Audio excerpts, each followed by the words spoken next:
High বন্ধুরা, তোমরা সবাই কেমন আছো? আশা করছি অনেক অনেক ভালো আছো। আমিও কিন্তু অনেক ভালো আছি তোমাদের ভালোবাসায়।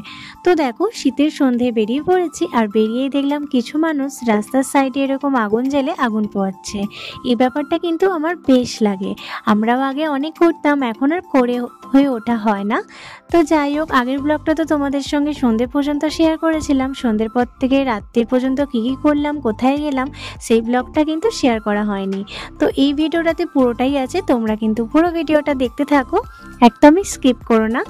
তো সবার ফার্স্টে বাসুদেবপুর লাইব্রেরিতে চলে গিয়েছিলাম। বাসুদেবপুর লাইব্রেরিতে একটা ছোট্ট দোকানে আমরা চলে গিয়েছিলাম। এখান থেকে আমরা 3-4 বছর ধরে কেনাকাটি করছি, মোটামুটি বেশ সুন্দর সুন্দর কালেকশান থাকে।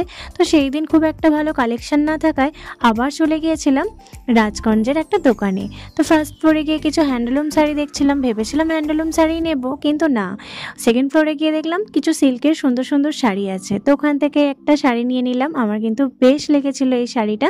তো জন্মদিনে বড়মশাই আমাকে এই শাড়িটা গিফট করলো, কিন্তু এছাড়াও আমাকে অনেক কিছু গিফট করেছে, সেটা তোমাদেরকে নেক্সট কোনো একটা ব্লগে শেয়ার করব। তারপরে দেখো, এখানে কিছু টুপি দেখছিলাম বড়মশাইয়ের জন্য আর আমার জন্য। ওখানেও কিন্তু অনেক সুন্দর সুন্দর কালেকশন থাকে। তো সারা বছরে টুকটাক আমরা এই দোকান থেকে কেনাকাটা করতেই থাকি। দেখো, কেনাকাটা করে তারপর আমরা চলে গেছিলাম কিছু সবজি কিনতে।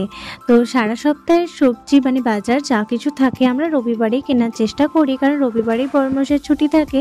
আর শীতের যেহেতু সবজি সারা সপ্তাহ বেশ ভালোই থাকে।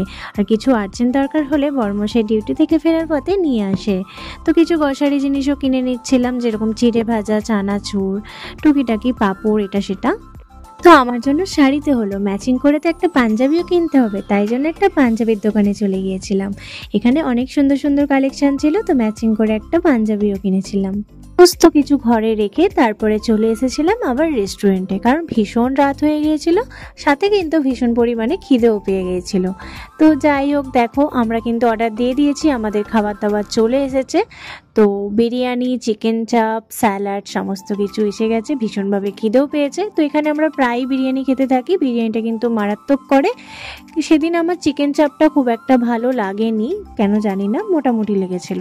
সাথে কিন্তু একটা ঠান্ডা অর্ডার করেছিলাম। আমার মতো তোমরা শীতের মধ্যে কারা কারা ঠান্ডা খাও আমাকে কিন্তু কমেন্টে জানিয়ে যেও। তো চলো, ভিডিওটা আজকের মতো এখানে শেষ করি। ভালো লাগলে লাইক, কমেন্ট, শেয়ার অবশ্যই করো। ফেসবুক থেকে দেখলে ফলো, আর ইউটিউব থেকে দেখলে সাবস্ক্রাইব করতে একদম ভুলবে না।